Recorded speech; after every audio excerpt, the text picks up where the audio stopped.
दोस्तों नमस्कार। Colonel Ajay, CEO Ajay astro money group first global astro finance digital channel से आपसे मुखातिब होता हूं। आज 26 मई सन 2023 शुक्रवार। दोस्तों आज के एपिसोड में आपकी बहुचर्चित डिमांड आरएनडी के ऊपर हम विशेष एपिसोड लेके आए हैं। दोस्तों सबसे पहले इस एपिसोड में हम आरएनडी के देश के विभिन्न हिस्सों के भाव डिस्कस करेंगे, फिर उसकी अराइवल और निर्यात की क्या संभावना है। पूरा शो बड़े बड़े ध्यान से देखिएगा और पसंद आए तो लाइक अवश्य कीजिएगा और अपने इलाके में आरएनडी के भाव जरूर लिखिएगा कमेंट बॉक्स में।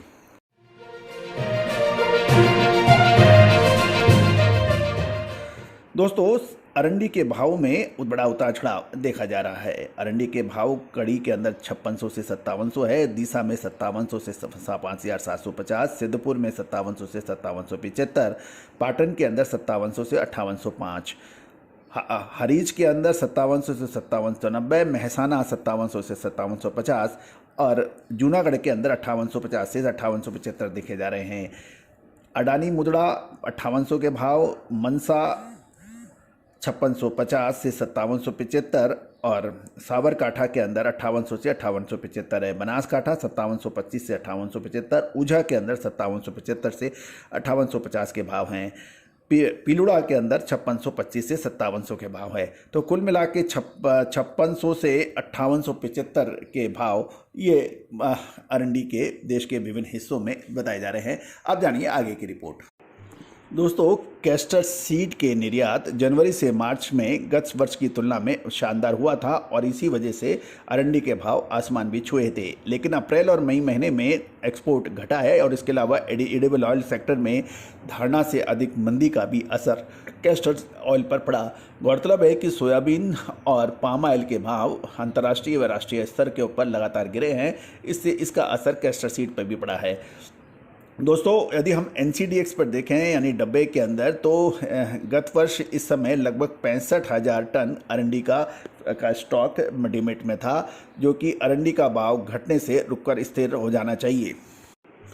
कि पिछले साल लगभग 65,000 टन आरएनडी का स्टॉक था, जो फिलहाल लगभग 30,000 टन है। लेकिन यदि हम पिछले 2 सप्ताह से देखें तो मात्र अब 15 से 70,000 टन बताया जा रहा है। आरएनडी का भाव अब घटने से जो हुआ उससे NCDX के अंदर भी स्टॉक लगातार कम हो रहा है।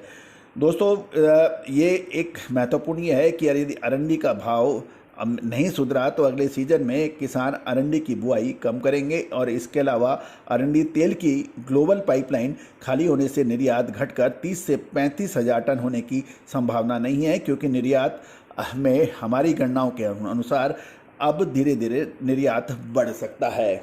यदि हम अराइवल की तरफ देखें यानी आवक की, तो आरएनडी की आवक अनुमान के अनुसार अप्रैल महीने में लगभग 45 लाख बोरी की थी और मई महीने में लगभग 30 से 32,000 बोरी रहेगी, ऐसा अनुमान है। फिलहाल दैनिक आवक 80 से 90,000 बोरी की है, जो 5 जून के बाद घटकर 70,000 बोरी और 11 जून के बाद दैनिक 60 से 65 लाख बोरी होने की उम्मीद है। जून में कुल 15 लाख बोरी की आवक होने की उम्मीद है और उसके सामने क्रशिंग के लिए 20 लाख बोरी की ज़रूरत होती है। आरएनडी की कुल 2 करोड़ बोरी की फसल में मई महीने के एंड तक 1.5 करोड़ बोरी की आवक होने का अनुमान लगाया जा रहा है। फिलहाल दैनिक आरएनडी की क्रशिंग लगभग 80,000 बोरी की है और उसकी तुलना में 10,000 बोरी एक्स्ट्रा आने से भाव घटा है। इसके अलावा सभी एग्रो कमोडिटीज़ में मंदी होने से 95% ट्रेड मनी क्राइसिस का सामना कर रहे हैं, क्योंकि चाहे सरसों हो, सोयाबीन हो या फिर लगभग सभी ऑयल्स के अंदर इस समय मंदी चल रही है और यही वजह है कि इसका असर कैस्टर पे भी पड़ रहा है। मई महीने में 10 से 12,000 टन आरएनडी की डीमेट है, लेकिन जून महीने में आवक घटने के बाद डीमेट में भी स्टॉक कम होने की उम्मीद है, क्योंकि 80,000 क्रशिंग के सामने लगभग 60 से 65,000 बोरी की आवक होने का अनुमान होने से आरएनडी का डीमेट में जाने की संभावना कम है और उसका फिजिकल स्टॉक कम हो सकता है। आरएनडी तेल का निर्यात अप्रैल में 56,000 टन का हुआ था, जो मई महीने में 50 से 55,000 होने की उम्मीद होगी और जून में निर्यात 50,000 टन से अधिक होने का अनुमान लगाया जा रहा है। आरएनडी के फंडामेंटल की जो बात हम आपको कर रहे हैं वो यही है कि क्योंकि खाद्य तेलों के ऊपर न केवल खाद्य तेल अपितु लगभग सभी तेलों के ऊपर इस समय मंदी का जोर है और ये भी महत्वपूर्ण है कि इस समय मनी मार्केट काफ़ी टाइट चल रहा है और कोई भी व्यापारी या मिलर बड़ा रिस्क लेने को तैयार नहीं है और आवश्यकता अनुसार ही माल खरीद रहा है। और यही वजह है कि लगभग सभी एग्रो कमोडिटीज़ के अंदर इसमें आरएनडी भी शामिल है। बाजार अब एक स्थिर से हो गए हैं दोस्तों। लेकिन ये एक निश्चित है, आरएनडी पर जब भी हमने आपको अपडेट दिए हैं तेजी या मंदी के, स्पष्ट रूप से वो हुए हैं दोस्तों। आरएनडी का जून जुलाई महीना बहुत महत्वपूर्ण एक टर्निंग पॉइंट साबित हो सकता है। क्या ये और बड़ी गिरावट लेके आएगा या फिर इसमें एक स्ट्रांग बाउंस बैक या मजबूती होगी? दोस्तों विशेष रिपोर्ट के लिए संपर्क करिए। याद कीजिए हमारा आपको हल्दी पर हमारा अपडेट, याद कीजिए गवार सीट पे हमारा बिल्कुल क्लियर अपडेट, याद कीजिए आपको पिछली बार का आरएनडी का हमारा अपडेट, सरसों का मार्च के महीने में अग्रिम विश्लेषण तेजी का, और एक तरफा तेजी दर्ज हुई और उसके बाद फिर हमने कहा था क्या अब इसमें गिरावट आएगी या तेजी आएगी। हमने एक प्रश्न छोड़ा था।